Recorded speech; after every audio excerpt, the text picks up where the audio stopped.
Tesla காரில் battery warranty என்னன்னு கேட்டுக்கிறாரு. So battery வாரண்டியை பார்த்தீங்கன்னு சொன்னால் இந்த கார்லேயே மிகவும் எக்ஸ்பென்சிவான ஒரு விஷயம் என்னன்னா பேட்ரி தான். ஸோ பேட்ரி மட்டும் போல இன்னைக்குன்னு சொன்னால் $15,000 $20,000 வரையும் போகும்னு சொல்லி கேள்விப்பட்டீங்க. எக்ஸாக்ட் நம்பர் எனக்கு தெரியல. ரீப்ளேஸ் பண்ணுறது வாரண்டி இல்லாமல் ரீப்ளேஸ் பண்ணுறதுக்கு அந்த அளவுக்கு செலவாகும்.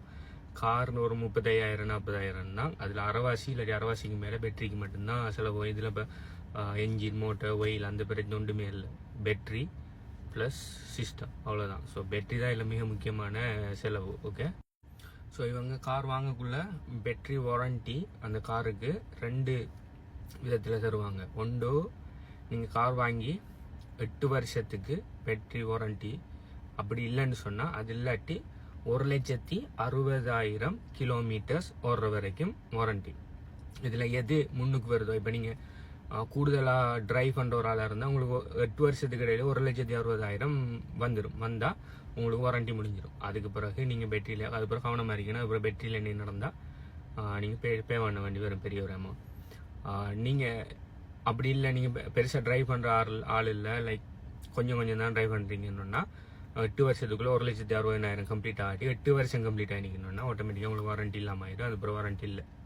ஆனால் நீங்கள் இந்த வாரண்டி பீரியட் இல்லை, வாரண்டி இன்னும் முடியலைன்னு சொன்னால் உங்களுக்கு ஒரு ப்ராப்ளமும் இல்லை. உங்களுக்கு தானாக நீங்கள் என்ன பேட்டரியில் ஏதாவது பிரச்சனை, சார்ஜ் ஆகுது இல்லை, இல்லாட்டி ரேஞ்ச் கிடைக்குது இல்லை, அப்படி இப்படி என்ன பிரச்சனை வந்தாலும் உடனே நீங்கள் ரோட் சைட் அசிஸ்டண்ட்டுக்கு மெசேஜ் பண்ணி, அதாவது கால் பண்ணி அவங்களுக்கு டெஸ்லா சர்வீஸ் சென்டருக்கு நீங்கள் அப்பாயின்மெண்ட் எடுத்து அவங்கள்ட்ட கொண்டு கொடுத்தா அவங்க எல்லாம் செஞ்சு தருவாங்க. சம்டைம்ஸ் அவங்க செய்கிறதுக்கு 4 எடுக்கும்னு சொன்னால் அவங்க உங்களுக்கு வேற ஒரு கார் ஒன்று தர மாதிரியும் கேள்விப்பட்டேன். பட் எந்த அளவுக்கு அது நான் யூஎஸில் நடக்குதுன்னு கேள்விப்பட்டேன். எந்த அளவுக்கு அது கனடாவில் ப்ராக்டிக்கலாக இருக்குன்னு எனக்கு தெரியல. அடுத்தது இப்போ எந்த காரை பார்த்தீங்கன்னு சொன்னால் இது 2019 மாடல். ஸோ 19, 20, 21, 22, 23 கிட்டத்தட்ட வாங்கி 4 வருஷம் முடிஞ்சிருக்கு. 2019 வந்தாலும் கொஞ்சம் லேட்டாக தான் வாங்கியிருக்கிறோம்ல.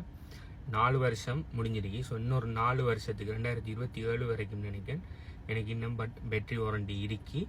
ப்ளஸ் இது இப்போ ஓடி இருக்கு 37,000 கிலோமீட்டர்ஸ் தான் ஓடி இருக்கு. ஸோ எனக்கு இன்னும் 4 வருஷத்துக்கு பேட்டரி வாரண்டி ப்ளஸ் இந்த 37,000 1,60,000 ஓடுற வரைக்கும் அப்படின்னு சொன்னால் 37 40 கழிச்சா இன்னும் 1,20,000 1,20,000 கிலோமீட்டர்ஸ் வரைக்கும் பயம் இல்லாமல் ஓடலாம். ஓகே, பேட்டரியில் என்ன பிரச்சனை வந்தாலும் இது செய்யலாம். நீங்கள் இந்த எங்கள் டெஸ்லா ஆப்லேயே போய் பார்த்தீங்கன்னா இன்னும் எவ்வளோ ஆளுக்கு பேட்டரி வாரண்டி ரிமைனிங்னு சொல்லி போட்டிருப்பாங்க. எக்ஸ்பயர் ஆகினா எக்ஸ்பயர்டுன்னு சொல்லி வரும். ஸோ இதை பற்றி நீங்கள் என்ன நினைக்கிறத கீழே கமெண்ட் பண்ணுங்கள். ஸோ இந்த வாரண்டி பீரியட் நல்லமா இல்லை இது போதாதா பத்தாதா, இல்லாட்டி இது விட மற்ற வேறு ஏதாவது எலக்ட்ரிக் கார்ஸ் பெட்டரான்னு சொல்லி நீங்கள் நினைக்கிறத கீழே கமெண்ட் பண்ணுங்கள். பாய்.